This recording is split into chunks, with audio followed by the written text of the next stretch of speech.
How you been? Good, man. Just Chilling? chilling. Hell yeah, bro. Yeah, man. How is it, bro? Like, about to have a kid. Yeah, man. First time. It's cool, man. It's definitely gonna be different. I mean, like I said before, my girl already has one, so I've kind of gotten practice. But, Right. But I mean, this will be my first, and yeah, my dad, he's super happy because I'm the only boy. Right. So now I'm gonna have a boy, and now it's somebody to carry on the last name through him, you know, which is cool. I mean, I couldn't be happier, man. It's like that part of my life, you know. Right. It's you know, I'm 29, bro, so I remember giving my dad crap and my mom as I was growing up. I was like, man, why'd you guys wait so long to like for me to have me? And now I'm at the same stage, and you know, like, if it were up to me, man, like, you know, kids are a blessing, man, but you know, like, it does help to be emotionally and mentally ready, prepared to have a kid. Like, you know, it's tough. Like, I see like young kids having kids, you know what I mean? It's tough, man. I think the same thing. Like, damn, I see people having kids, like, you know, in high school, and I think back to when I was in high school and people my age were having kids in high school. And then once I had a kid, I remember just thinking, like, how the hell do they do it, man? Like, you know, like, it's difficult, man. You're taking care of a whole another human. Yeah, man. Not just that, man. You know, the whole relationship aspect of, like, your significant other or whoever's involved, you're involved with, that you're having a kid with. Right. You know, it's like, that's somebody else you gotta, like, mentally prepare for that as well. So no, man, it's definitely, it's a journey, bro. It's awesome though, man. Like, once you know, you kind of dive into it, it's cool. Like, for me, like, just watching my daughters grow, like, oh yeah, I get to, like, relive my childhood. Yeah, almost. man, it's a trip, man. It's crazy, bro. It's weird. Like, you see them as like a baby, and then they start becoming their own person. Yeah. Like I said, my girl already has her son, and we got together when he was like a little over a year and a half, and now he's up 4.5, man. 4 now? Yeah, so it's just like, you know, I've seen him grow up and start developing, like, words and talking and conversation. And now we have conversations. It's crazy, man. And it's just like, you know, as he gets older, and it's just like, man, dude, this is like a little human being freaking getting all old now. Bro, it's wild, man. Yeah. It's cool, and that's dope that you're there and like you're already seeing that. Yeah, that man. growth. So, like I said, he prepared me for what's to come. So hey, bought a crotch rocket, man, and then, you know, shortly after, man, freaking, it's just like, I thought I was unstoppable, man. And then something like really bad happened, and like, it really, like, that experience really humbled me. I feel like it really humbled me because you know, and I realized, dude, could just, like, in an instant, man, you're just like done. What happened? I don't know if you ever heard what happened, man. Like, I got in a motorcycle accident. The other guy, he didn't get to walk away. Oh shit! Yeah, no, I didn't know that. Yeah, dude. So me and my dad, we were coming. He was putting tires on my car, and he just wanted me to sign for him. So I came from Moses on my motorcycle over here, and I was riding back, and he was behind me in my car, and some guy just saw me freaking pulling out, and like, I never met him, never knew him, but he came out. And he passed my dad, and I saw him in my mirror, and he was coming up hot. Yeah. So we were right there on the, you know, the back roads to going to, like, Royal City, because my parents live in Royal City. Yeah. And yeah, dude, we were on a turn, and he just decided to get near me, punched it, and he kept going straight instead of taking the turn. And right when I was like, I already had it in my mind, like, oh man, this guy's gonna crash. So as I started downshifting, the semi's coming around the corner. And he smashed right into it. Way, yeah, man, like in a blink of an eye. So I'm considering myself super lucky. So he was on a bike? He was on a motorcycle. And you were in a car? And I was on a motorcycle. Oh, you were also on a motorcycle. Yeah, man. Shit, and so as we're taking the turn, he pulls away, and he's freaking going straight, like, into the turn. He's not going on into the curb. Yeah. So I'm like, oh man, this guy's going into oncoming traffic, and I didn't even see, because you know how there's that clears, that hill and comes so up. So a semi's coming, and I'm like, oh man, start slamming on my brakes, and you know, you can only react so fast, and you can only take bikes are on 2 wheels, man. You know, so you can only stop and before you lose it. So he hits instantly, bunch of smoke, and I just see him bounce off the container. And so I'm trying to go around everything, and I just see him tumbling, and I'm like, oh man. So, and I can already feel like I had like the sixth sense or something. I decided to turn back, dude, and half his motorcycle's coming out from underneath the tire, and it sideswipes me. Jeez. And I get launched like 35 meters, going up like almost 60 miles an hour. And your dad's watching and all this shit. My dad's like, so he's coming around the turn, and as he's coming around the turn, he sees everything, and he's all like, oh my God. He stops, gets out, starts running, and like I said, man, I walked away. It's pretty good, because as I got launched, man, everything happened in slow motion. Right. And I was like, oh crap, dude. I stuck out my arm as I was about to hit the ground, because I went like Superman. Right. And I tucked my body in, and I hit the ground, and I just remember popping back up, and I see the guy all laid out, and I was like, crap. So I'm reaching for my phone in my pocket, and I'm dialing 911.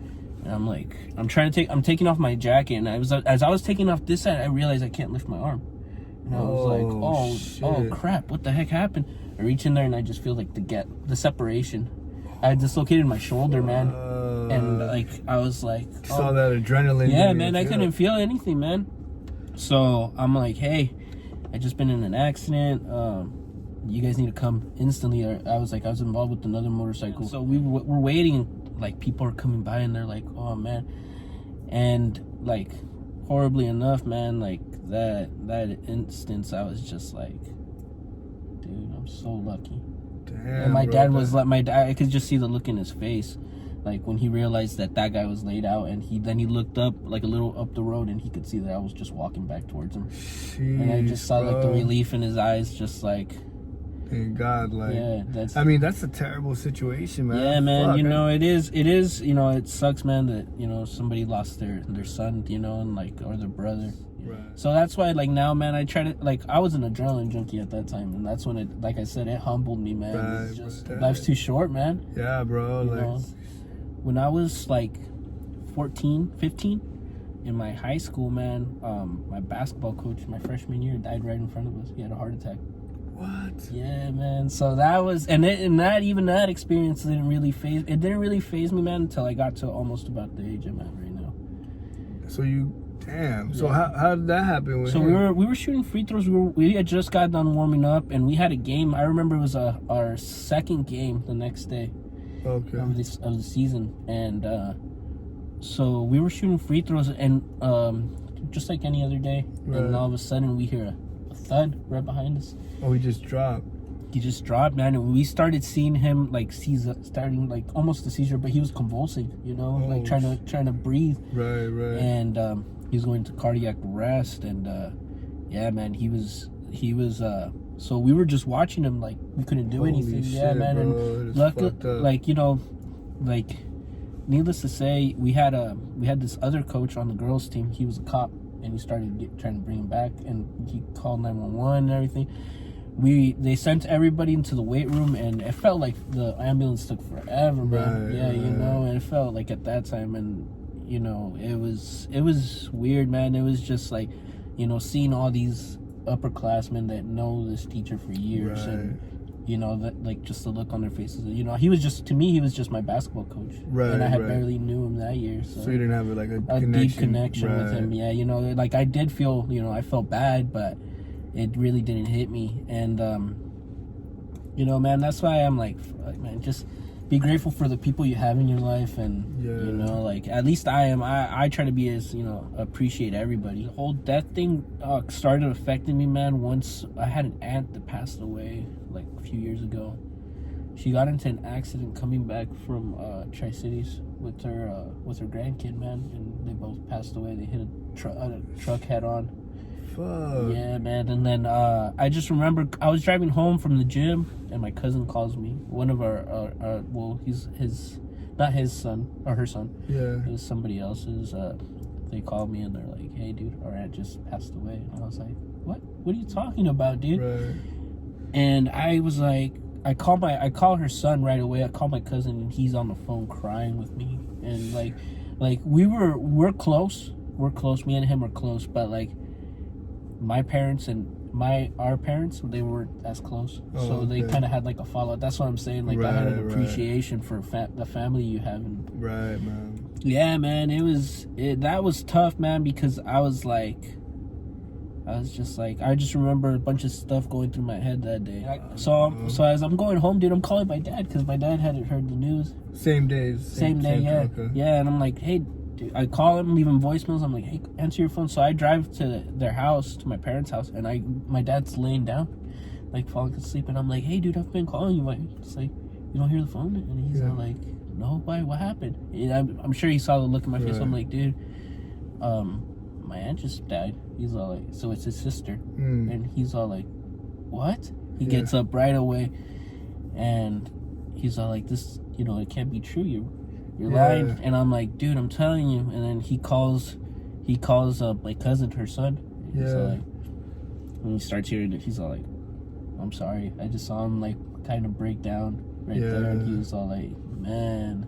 Fuck, and that's when it really hit me. Like I was just like, dude, it's not worth being angry at your family for anything, Yeah, man. I mean, that's all you got at the end of the day. Yeah, you know what I mean? Like, real, that's man. your bloodline. I grew up, when I was growing up, man, I was always active, like in sports wise. So I started karate when I was 7. Oh shit! Okay. So that was like my first physical sport. Like it was like contact, you know what I mean? And it wasn't not necessarily football. So I started that, and I would get teased about it, And then I went through a stage, man, where I was just trying to fight people.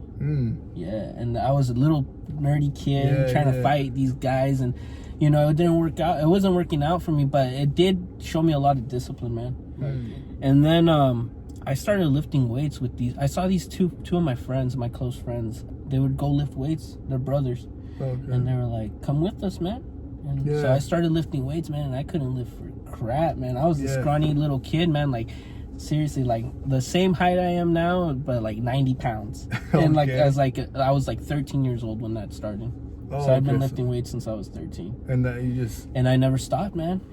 I remember we had this football star. His name's Jeff Jack, man. He was a stud, man. Stud. That's a dope ass name. Yeah, Jeff Jack. Like, don't fuck with me. Yeah, that's he was like player of the year for like the league and everything. Yeah. Oh shit, he was out here then. Yeah, he was wilding, bro. He was doing work. Yeah. So I asked him. I was like, "Hey, man, how do I get as big as you?" Right. He's all like, "I take creatine, dude." And I'm like, "What the hell is creatine?" Yeah. And he's all like, "You can get it at Walmart." So I remember that same weekend, my dad was going to Walmart, and I'm like, "Can I get creatine?" And he was all like, "No, you don't need that stuff, man." And then he's all like, "Just do it naturally. Just eat a bunch of food." I'm like, "Come on." So I convinced him. Like after like 2 weeks, I convinced him to get it for me right away. And so I would take that stuff, and it was the worst tasting stuff, man. At that time, it doesn't taste good like how it does now. Like, this was like before pre-workout. It was brand new back then too. Yeah. Right? And so I started taking tons of that stuff. So I would take that stuff, like freaking crazy, man. So it tasted horrible when you mixed it with water. So I would just take the scoop like that and then drink a ball of water and chug that stuff. But it wouldn't give you the pump. It would just make you big. So I weighed like $130, man. And like my sophomore year. So I only gained 10 pounds. Shit. And then when I went into my junior year, man, I gained, in that summer alone, I gained 30 pounds. God damn. So my cousin Jose Leyva? Yeah. Okay, so that summer that I had graduated, he would take time out of his day to come lift with me every day, man. So I appreciate him a lot. Like I said, my family and my friends, like, I appreciate him a lot because he showed me how to lift proper, like to do the proper workouts. Because all I would ever do is just bench and arms and abs, and that was it, man. And I would squat, but like I wasn't doing what he was doing. A lot of times, dude, like I see now, man, and know how to talk to people, man, sometimes, and I'm just like, bro. and that's real, dude, especially like with because I mean all we do is text, bro. Like you know what I'm saying? Like a phone call is even weird sometimes. Like see, man, for me it was like my grandparents or like my cousins in Mexico, so we would message each other back and forth. Okay. But I remember never like hearing their voice. And I was just like, one day my mom, she was on the phone with one of my aunts, and we were talking on the phone, and I was just like, man, dude, I don't even know how to talk to my relatives without like pausing and like continue a conversation. To think like, what do I tell them? So yeah, man, that was it. That's what it took for me. I was just like, man, a lot of my family members, I don't even know what they sound like anymore. That's crazy. But I didn't even really think about that, but that's real, because there's some people I have back in Mexico that I know who they are. Yeah. But they could call me and I wouldn't. Who's this? Yeah, man. And it wasn't until when the contractors started coming in, like a lot of my cousins, they started coming like in this area, and I hadn't seen them since I went to Mexico, man, which was when I was 17. Jeez. And so it was like already like 5, 6 years, 7. I hadn't seen them, and I was just like, if I hadn't heard their voice over the phone, I probably would have never guessed that they were my cousins or else. Yeah, bro. So I appreciate you, man, sharing your story and everything. Hey, so definitely have to link up again. Yeah, hell yeah. Thank you, Hector. Appreciate everything, man. Brother.